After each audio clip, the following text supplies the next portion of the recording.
Hi guys, you're very welcome to another episode on our channel Narccon, where we deal with all things in relation to narcissists, understanding the personality disorder that it is and navigating our way either through a relationship one or post a relationship with one. Today's podcast came about with a collision of two different things. One was the song playing over and over in my head called Where Did You Go To, or Where Do You Go To, My Lovely? And the other was a combination of two people asking a similar question in coaching. And when something like that happens, the podcast comes about. So the title of this is Where Did You Go To, My Lovely? Disappearing in a relationship with a narcissist. Where do you go? What happens to you when you have particularly an intimate relationship with a narcissist? We're going to have a look at that and how entangling it is, and how on the recovery journey you rediscover yourself and can actually use the opportunity, once the pain has somewhat subsided, to use the pain to push yourself through to an amazing new life. And I'm not saying that lightly. It's a hard one, but it's a great one when you've pushed through it and you've created something for yourself and a standard for yourself that is way beyond perhaps where you might have pushed yourself before. Notwithstanding, nobody wants to go through an experience such as this. But my theory is, having gone through it, let's make it work when you have to go through such a level of cruelty and such a level of detangling what you've been through. Let's make it work for people that have gone through it, the ones that have managed to survive it, and to remember those who haven't received this information, and people that need to know what's out there in relation to NPD, narcissistic personality disorder, to recognize it and protect themselves from it. So I'm going to get into where did you go to, my lovely?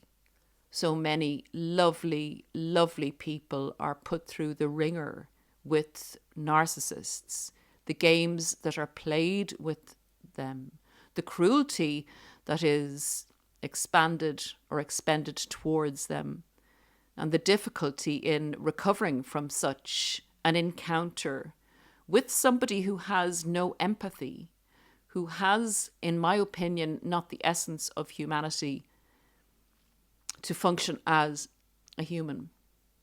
And that's a very big statement to make.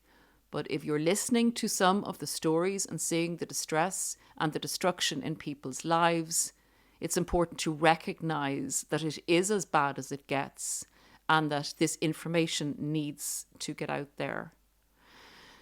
In the recent book that I've written, the recent book describes what it is like to be in a relationship with a narcissist and the different manipulations that narcissists will use in a relationship. So it's a good starting point, particularly for anyone who's just becoming on this journey of understanding what they've been through. It will help. It's a good reference point. So where do you go to in a relationship with a narcissist? What's come up recently, and what's also been a self-discovery, is if you're interacting with a person who is in a relationship with a narcissist, they are not themselves. I remember interacting with a person, very close member of my family, and I remember thinking, you're there in your body. You act the same as you normally act, but you're not there. You're missing. The spirit or essence of you is missing. And a lot of people, when they come out of a relationship with a narcissist and begin to re-find peace and joy and begin to remember who they actually are at the core, and maybe laugh again for the first time, or enjoy somebody's company who's just a normal human being and not a narcissist, they then realize the amount of pressure and stress they were under in the relationship with the narcissist, and realized that they actually had lost themselves in the entanglement. And during the time when they were with the narcissist, they thought that they were happy, but they were actually running on cortisol and high adrenal fatigue eventually, and lost their autonomy and lost the essence of themselves. So I'm going to get into how this gradually happens in a narcissistic relationship. And I would describe it as akin to a romantic horror fictionalized thriller. The time you spend with a narcissist is literally entering into their world, having your essence and spirit, self-identity and soul taken from you and held hostage for the duration of the movie and for some time afterwards, until you get the key and the tools to free yourself, to open that prison door, stop the rumination and close the prison door, lock that narcissist in the prison and go very far away from that movie set. It is an extraordinary experience because it is like you are sleepwalking through a relationship, but you don't realize you are sleepwalking. You actually think that for the majority of it, that you are in a state of ecstasy. It is unreal. You're not actually in your body. That's the best way I can describe it. But tell somebody that who's in a relationship with a narcissist, say in the middle of it, or particularly the beginning of it, and they'll tell you, I'm really happy. I really love this person. I've never been so happy. Yet you can't find them. You can't find where they've gone to. It's as if they have taken a drug and are on a big, long trip. And indeed, that's the best way I can describe the feeling of yourself being in a relationship with a narcissist. Then you go to interact with a normal person and it's a totally different feeling. So you're literally on a shared drug trip with a narcissist, in my opinion. If that resonates with you, please leave your experience in the comments. It's such an unusual experience, and it is so hard to describe to a person who either hasn't been through such a relationship or has no idea what you're talking about and you appear a bit deranged or crazy. So where did you go to, my lovely? Okay. How did it gradually happen? How did it gradually happen where you stopped making decisions for yourself? You stopped feeling yourself. You thought that you were in a state of euphoria and ecstasy, and you'd met the person you were going to spend the rest of your life with. How was that euphoria created?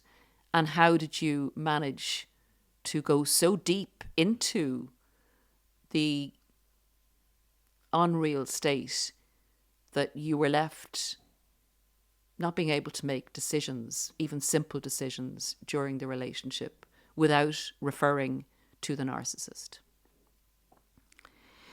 I call the beginning of the relationship the time when you were given a massive overdose, like a massive overdose of the love drug. Then I believe the next stage is the conditioning of you. The fact that the love drug is taken away from you gradually so that you comply, your behavior complies with what the narcissist wants. And it's very, very subtle. But you are going through, you've had a high. The high is lasting quite a long time because the narcissist is still pumping the love bombing into you and the self-validation and the future faking of how amazing your future is going to be with them. And they're creating a sense of high value, them attaching a high value to themselves and the relationship, and therefore attaching you and your efforts to make the relationship work and live up to the expectations that they set in the relationship. And if by some chance you tweak it a little by saying maybe you've got to go and do something for yourself, and the narcissist doesn't want that because you're not fully yet under control, they manage to give you a withdrawal symptom where they tweak your dose, they tweak your prescription, they lessen the drug administration, basically, of the love bomb stage. Slowly, your brain understands that if it does this, it gets less of the euphoria. But if it does that, it gets more of the euphoria. And this is all subconscious. It's called, in my opinion, the subconscious grooming of the target of the narcissist within the relationship. The conditional love drug, basically. It's attached, the love dose is administered conditional on your behavior, your emotional responses, and your compliance and your level of control that the narcissist has you under. In other words, your output for the narcissist with no objection, with a lot of enthusiasm and admiration for the narcissist, and giving the narcissist full control over decisions and really writing the narrative of the movie that you're in. There is a systematic boundary breaking, and a lot of people that the narcissists go for are givers and people that don't necessarily have great personal boundaries. They may have great boundaries around protecting their children or their animals or their parents or their friends. But when it comes to them, they're such givers, they want to help so much that they often don't have a particular stopping point. In other words, they will give in excess, and they would nearly drop on their knees for you to help you if they felt that there was love there and that you needed that level of help. So whatever boundaries that the target of a narcissist may have will be eradicated slowly. Fences will be broken down. Gates will be left or made forced open so that your boundaries are broken down. So the narcissist suggests to you, you do something maybe that's out of your comfort zone. This might even be in the bedroom or something that you just aren't comfortable with. And the narcissist will criticize you and kind of, in a very subtle way, as if you're not living up to the contract for your dosage of the drug that they're selling, but you don't know they're selling. So you will know subconsciously and even consciously that it is necessary to break your boundaries down, and they'll make it seem exciting so that you can explore and discover other parts of yourself. This is how they slowly eradicate any personal boundaries you have, so that you're literally, let's just give you an analogy. You literally were once, say, a highly paid employee. Didn't know that, but you were a highly paid employee. They're trying to get you down to a free, voluntary employee. And from a voluntary employee, they're trying to get you down to the slave serf level, where you are prepared to take anything, any treatment from a narcissist and put out as much as they possibly want. And you feel that you've no choice but to do that. That's the boundary breaking trajectory. Of course, they isolate you from anyone that would reflect back to you who you were originally before you got into the relationship with the narcissist. They break down or help you break down relationships. They'll often move you to different countries, to different states, away from anyone that can point out to you like, hey, Paula, this is a very unusual thing that this person is doing with you. Any outward critique. They need their opinion constantly brainwashing you in your head with no other voice coming in to say, wow, that's odd. Wow, that's really toxic, or why would you put up with that? They want your voice in your head to amalgamate with their voice in their head that they're speaking to you, and continually sending you the same message that if you want this, you have to put out for this. And if you don't keep giving more and more and more and more, you'll get less and less and less and less. And that there is nobody else that's going to make you happy. And eventually you begin to devalue yourself and put out more and more and more for the narcissist until I believe you're spiritually saved. Something clicks in your head and say, this isn't right. I wasn't put in the world to be punished and tortured like this. Nobody was. And that the other person, you begin to figure out that there's something wrong. That it's all gone belly up, but it's so slowly gone belly up, but you don't recognize the stage of the relationship that you're in when you recognize that. It has no comparison to what it was like in the beginning. And of course, normal relationships go in this trajectory as well, but not to the extreme, the huge extreme extent you would experience the difference and the transformation of a relationship with a narcissist, say from the first month to I'd say the 18th month. In a normal relationship, of course, you'll notice changes. But with a narcissist, it's like morning and night, the difference. Where did you go to, my lovely? Where did you go to, my lovely? Where were you eradicated to? What was taken from you in that time, stolen in the night? Your soul was seeped out of you gradually, without you realizing. And this is part of why it is so painful when you escape a narcissist, or the narcissist has gorged themselves on you and decided to leave you. The exhaustion is another way that the narcissist will get their target to stop advocating for themselves, or to stop doing things that are healthy so that the person can actually regulate themselves. The exhaustion of looking after a narcissist. And, people listening to this that haven't been through a narcissistic relationship may say, oh, for goodness sake, you had a choice. You could have walked away. Why did you let yourself get into this exhausted state? And I'm telling you, it is so subtle with a narcissist. They keep authenticating reasons that they're doing different things that make sense to you in your brain.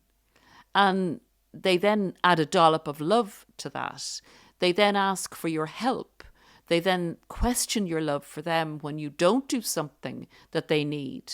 They start to cry. They beg you to do different things. They apologize. They do whatever it takes to keep you hypnotized, literally. But it's always about them.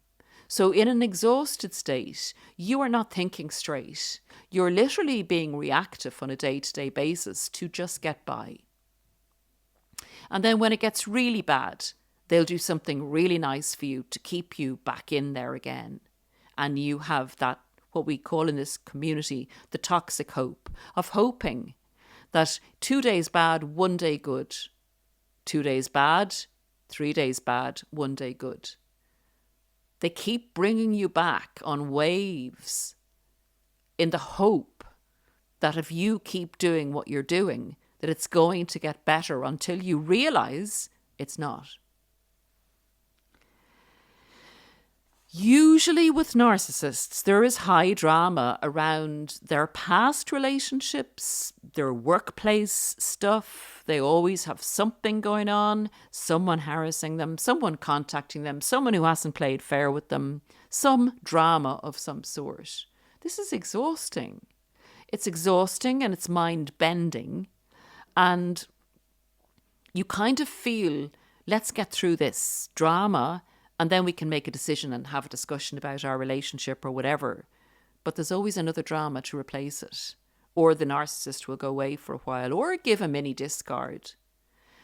It is a series of games, one after the other, until you get your wake-up moment when something clicks with you. Someone gives you a handout.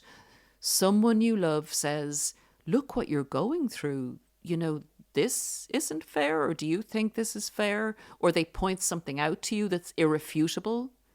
Maybe it's something financial and you kind of go, well, if this person loved me, they would surely cooperate. I mean, you know, something that's going to click with you. And you eventually have your light bulb moment. Where did you go to, my lovely? The grooming process silences you. You become so accustomed to not speaking up, because speaking up results in a punishment of some sort from the narcissist to you. That can be withdrawing, a mini discard. It can be triangulating you with somebody else, making you feel pretty bad. If you speak up and say you want such and such a thing, the narcissist may accuse you of being greedy, of being a narcissist indeed, of actually accuse you, when you start to bring boundaries in, accuse you of loving them conditionally. We'll get into this in a few minutes. The confusion that they will cause by telling you a half-truth, or by saying, say, taking an action, say flirting with somebody, this has come up recently, flirting with somebody in front of you and saying to you when you question them, oh, they're just a friend. And the way they say it, you know that they actually want you to feel jealous. And if you then go back at them and say, well, why were you very flirtatious with them, like you were actually over the top, then they will be able to accuse you of jealousy. So when they say nonchalantly, oh, it was just a friend, they're like waiting. They're salivating, waiting for your reaction, because this is a manipulation. And this again causes people to not be able to think straight. A non-jealous person suddenly becomes jealous because the narcissist is persistent in this manipulation. It never stops. Their ex's name is continually mentioned until the fuse blows in you. You're being pushed into a corner, or you're being slapped over and over and over again. And whereas in your former life, someone slaps you in the arm and says, hey, you kind of, it's nothing. But if someone keeps doing that over and over again, yes, of course you're going to react. The narcissist is highly skilled in manipulation, highly skilled in persistent manipulation. The narcissist would actually drive you crazy. And when they say that their ex-partners are crazy, yeah, their ex-partners may have gone or appeared crazy for a period of time after they have been gameplayed by a narcissist. Where did you go to, my lovely? You lovely person. They took advantage of your loveliness. So many lovely people in this community that have gone through this tormented relationship style. Another one to look out for, and this, I call this wiping your personal identity out, or enhancing or engendering codependency within the target, is they want to do everything initially and midway with you together. So they're the one in your life 24/7. They want to nearly have a shower with you. They want to eat your breakfast with you. They want to go to the store with you. They're working on you. You're an investment. They're placing all the tent pegs in place to hold you down and to control you fully. In order to do that, they need to be persistent, they need to isolate you, they need to play games with you, they need to emotionally trigger you, and they need to be the constant in your voice. You are literally in the torture chamber where they're brainwashing you. And brainwashing needs repetition, consistency, and manipulation in order to work. You need to convince the person of something, that you need to convince the person that what they're seeing is true. And you need to convince the person that the truth that they've known before is not true. That is what the narcissist does, my friends. So getting back on to being accused, and I was accused myself when I started to put boundaries in towards the end of the relationship, when you have to look at the facts. Oftentimes this can come when somebody else steps in or something significant happens that you cannot refute. It can be cheating. It can be, as we said before, financial abuse. It can be a narcissist hurting your pet or doing something with your children. It can be something that you cannot just ignore. It's a shock. It's a wake-up moment. And often people can't actually follow through because the narcissist will try and justify it in some way or blame them for the narcissist's action. Like this has come up over and over again when narcissists cheat and then say to their partners when the partner finds them out, they first of all deny it and then they say it's their partner's fault because the partner wasn't giving them enough attention or something. Some rubbish like that. The lack of accountability, the projection. So you may, when you understand what you've been dealing with, and you have to go into the healthy narcissistic side of yourself, again, you won't recognize the person that you have to become to overcome the relationship with the narcissist and to escape. You indeed have to be very hard. You indeed have to go into your own healthy narcissism and say, this is not good enough for me. I have to take some serious actions here that I would not ever in my whole life otherwise take. So again, you say, where did you go to, my lovely? You don't recognize yourself because you have to become a toughened warrior to escape such a situation. To save yourself, to save your sanity, to save your empathy, you have to face a hard, cruel, cold, calculating bee of either sex. You have to put your armor on. You have to fight a different battle, not the narcissist battle, but you have to harden up. You have to make some hard decisions. You have to maybe listen to a narcissist crying or pleading with you or leaving you or whatever they're doing, smear campaigning you.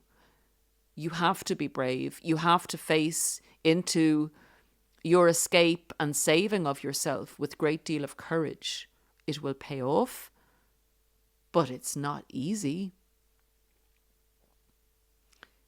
To recognize that you've been through something really serious, that is not just a relationship.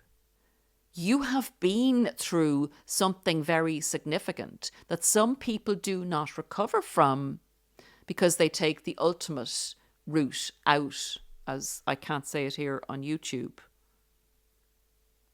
When you establish or re-establish or set up some new boundaries for yourself after the relationship with the narcissist, which is indeed one of the best. The narcissist actually, though you would not require it or request it, is one of the best therapists in the world because you have to face any wound that you ever had in your whole life because the narcissist will be using your vulnerabilities against you and will be poking around in any wound you have, lack of self-esteem, whatever it is. And we all have wounds. There is no one out there that's perfect that doesn't. So